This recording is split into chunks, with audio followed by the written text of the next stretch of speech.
It's a seemingly mundane day, with nothing out of the ordinary. You get in your car, turn the radio on, and begin your daily commute to work. Only this time, you want some sort of change. So you decide to start scanning different radio stations to find something new. That's when you come across this.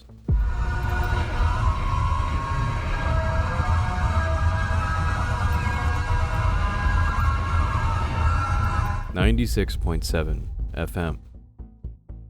Just one of the many examples that exist of strange, unexplained frequencies discovered in our everyday lives. These broadcasts aren't just pirated stations or rogue DJs. They're often cryptic, repetitive, and seemingly without an audience. Yet they persist, stubbornly occupying slices of the AM and FM spectrum with no clear purpose or origin. Today, we are going to be investigating some examples of this strange happening. Where does it come from? Why is it happening? And what does it all mean? Welcome to the mystery broadcasts of AM/FM radio. Portland, Oregon, mid-2017. A frequency, 96.7 FM. Captured the attention of listeners around the entire local area. For a span of nearly a decade, this frequency transmitted a bizarre, continuous loop of audio that defied categorization.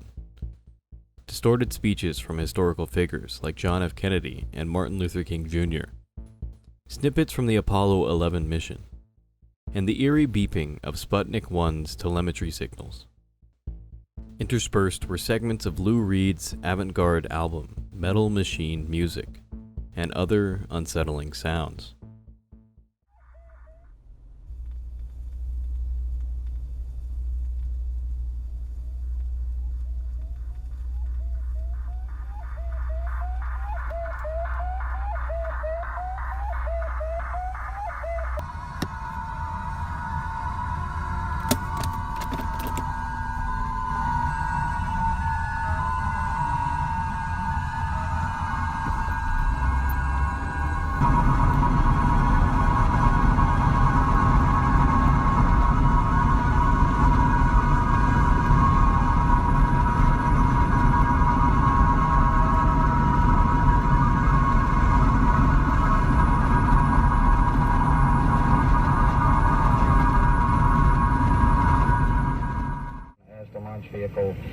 Begins to build up. We're now hitting the 4-minute mark. 4 minutes and counting. We are go for Apollo 11. We'll go on an automatic sequence, it's the Apollo. Starting at 3 minutes and 7 seconds. The engines that generate that thrust have a combined horsepower equal to 543 jet fighter planes. I'm having more fun listening to this than being on like YouTube or anything else. As much as the submarine Nautilus. Okay, you need to go look up. Emma, I have looked up stuff on this. People said they've heard Martin Luther King speeches on here before. I'm gonna look up Apollo. This broadcast, devoid of any station identification or explanation, persists for months, leading to widespread speculation. Some theorize it was a rogue transmission or a form of stunting, a practice where stations play unusual content to attract attention before a format change. Others believe it might be an art project or a test signal. Investigations revealed that the frequency was licensed to the Community Alliance of Tenants, a non-profit organization advocating for housing justice. The station, initially designated as KZRY-LP, was in its early testing phase. The unusual broadcasts were part of its initial content before officially launching as KNUM-LP, branded as 96.7, the numbers, focusing on hip-hop and rap music. The loop ceased in mid-2018, but it left an embedded mark on Portland's radio history. To this day, the true intent behind the broadcast remains a topic of intrigue and speculation.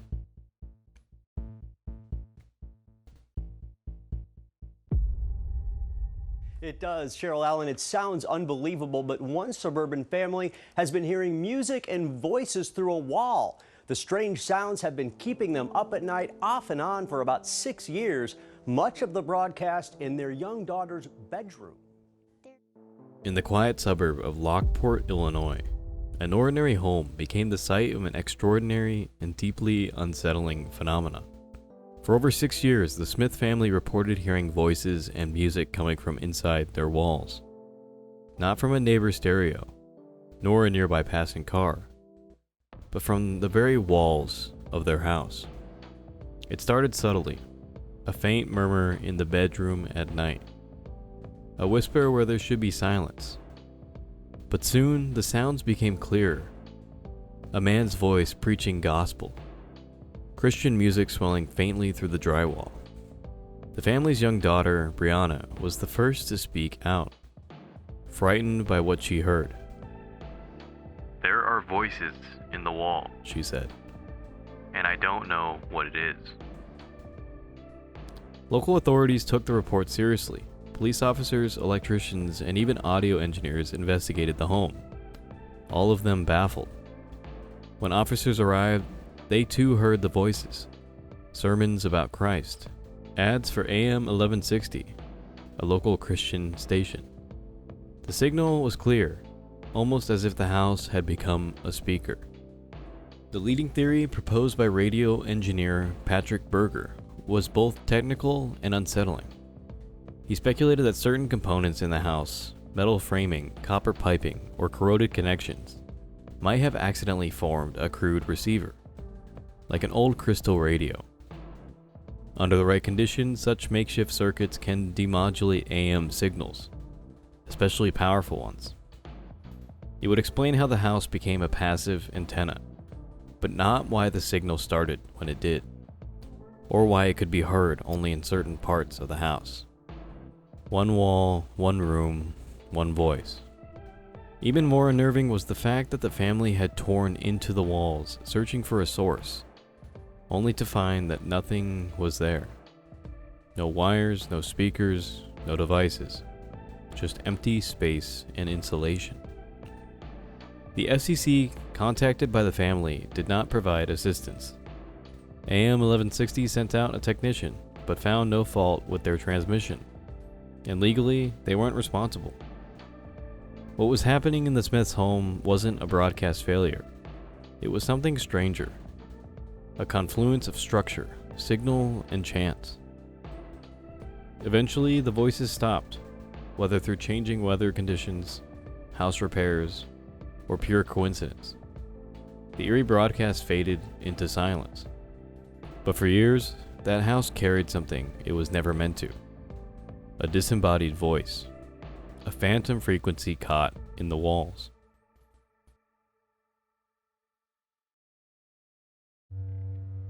December 5th, 2021. A user on Reddit posts about a disturbing broadcast they hear on what is normally a mainstream music station. According to the post, a station known for playing traditional hit songs began playing warped, dragging sounds, something that resembled a slowed-down version of a pop song, stripped of its rhythm and clarity. Rather than static noise, the audio retained structure. It was melodic but off, recognizable but altered, and very clearly not intentional.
What made this case particularly notable was the quick cooperation.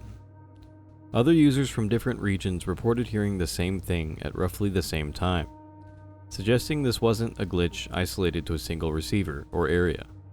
Something had gone wrong, or changed, across the broader broadcast. Initially, some listeners speculated it was a form of a signal hijack, but there were no signs of overt interference or malicious takeover. The more likely explanation pointed to a digital misfire. FM stations today rely heavily on automated playback systems, libraries of pre-scheduled tracks managed by software. If a file was corrupted, improperly encoded, or slowed down due to a technical error, it could cause a track to play at the wrong pitch or speed. No official explanation was ever given, and the broadcast aired once and never again. But for those who caught it live, the moment was hard to forget. A glitch, a test, or a fragment of something that was never meant to make it to air. Novato, California. A relatively quiet town north of San Francisco. A listener scanning the FM dial stumbled across a series of unusual transmissions. These broadcasts weren't tied to any licensed station, nor did they follow a recognizable format. What they discovered were 5 distinct audio segments. Each picked up faintly, suggesting the source was operating with a very weak signal, one not intended for public listening.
The first, second, third, and fifth transmissions all share a similar trait. They resembled musical sketches. Each one was short, melodic, and incomplete. These fragments didn't follow conventional song structure. Instead, they sounded like loops or rough drafts, unfinished melodies that played in repetition, without vocals or transitions. Though sonically pleasing in parts, the loop felt oddly suspended, as if it was never finalized or heard outside of private context. Transmission 4 stood out the most. Unlike the others, it carried a more abrasive and unsettling tone. The audio begins slow and distorted, but this is quickly overtaken by bizarre and unidentifiable sounds, something between growling and wailing. The noises didn't resemble human voices so much as heavily distorted animalistic sounds, layered under a low mechanical hum. The result was not so much a composition as it was a soundscape, raw, erratic, and unnerving in its unpredictability. No known station operated on the frequency at the time, and the weak signal strength made triangulation difficult. The location where it was discovered, a more rural part of Nevada, further complicates the mystery, as it's not a hotspot for radio interference or unauthorized broadcasting. The signal may have originated from nearby equipment, a makeshift transmission setup, or possibly a piece of experimental hardware unintentionally leaking its contents. Because of its low strength and lack of identifying information, there's no definitive explanation for what the transmissions were. Some have speculated that they were remnants of a personal project, perhaps an audio installation or archival material briefly broadcasted. Others consider the possibility of technical spillover from a nearby recording facility or digital device. Whatever the origin, the transmissions appeared, played in irregular loops, and then disappeared without acknowledgement. To date, no one has claimed responsibility, and no similar reports have surfaced from the area. It remains a strange blip on the FM spectrum, unresolved but documented.